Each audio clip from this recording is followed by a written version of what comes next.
What is earnest money? That's what we'll be talking about today, so let's get started.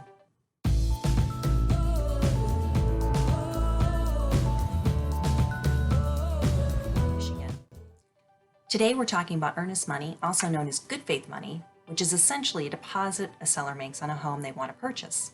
In most cases, earnest money is delivered when the sales contract or purchase agreement is signed, but it can also be attached to an offer.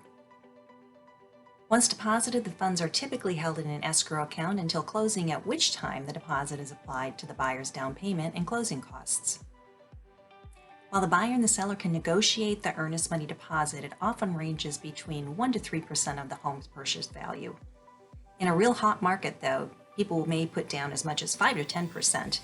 You want to make sure you put enough down that you seem serious to the seller, but you don't want to put too much down that if the contract falls through that you put your money at risk. Earnest money is usually paid by a certified check, a personal check, or a wire transfer into a trust or an escrow account that is held by a real estate brokerage, legal firm, or a title company. You want to make sure the deposit is handled appropriately. The deposit should be payable to a reputable third party and never ever given to the seller directly. The buyer should verify the funds will be held in an escrow account and always obtain a receipt. These funds will be held in an account until closing, when they're applied towards the buyer's down payment and the closing cost. It's important to note that escrow accounts, like any other bank account, can earn interest. If the earnest funds in the escrow account earn interest of more than $5,000, the buyer must fill out a tax form W-9 with the IRS to receive the interest. When a buyer decides to purchase a home from a seller, both parties enter into a contract. The contract doesn't oblige the buyer to purchase the home, but shows intent to purchase the home. The contract should include contingencies that include finance approval, home inspection, home appraisal, and any other locally accepted inspections. Without these contingencies, the deposit could be forfeited if the buyer can't get financing or a serious defect is found during the inspection. When a contract is accepted by the seller, they agree to take the house off the market while the inspection and the appraisal are performed. However, the seller may be allowed to still show the property, and they can also accept a backup offer should the first offer fall through for any reason.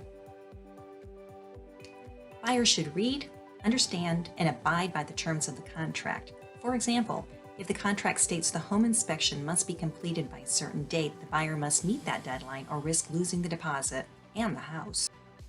The buyer might be able to reclaim the earnest money deposit if something that was specified ahead of time in the contract goes wrong.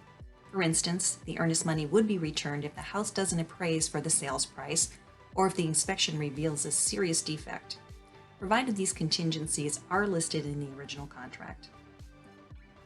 Now, keep in mind, earnest money isn't always refundable. For example, the seller gets to keep the earnest money if the buyer decides not to go through with the home purchase for contingencies not listed in the original contract, or if they fail to meet the timeline outlined in the contract.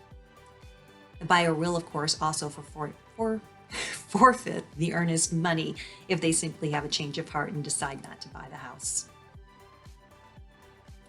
Earnest money is always returned to the buyer if the seller terminates the deal for any reason. If you found this information helpful, please subscribe to my channel. You'll find a link below in the description. Each week I'll be posting more information about Ann Arbor real estate info and more.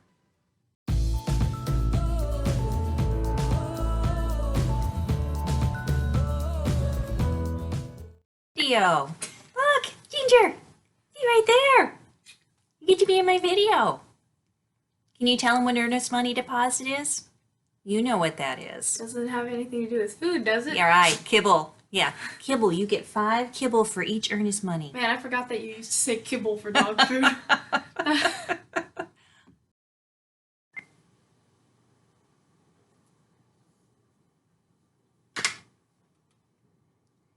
What is earnest money? That's what we'll be talking about today. So let's get started.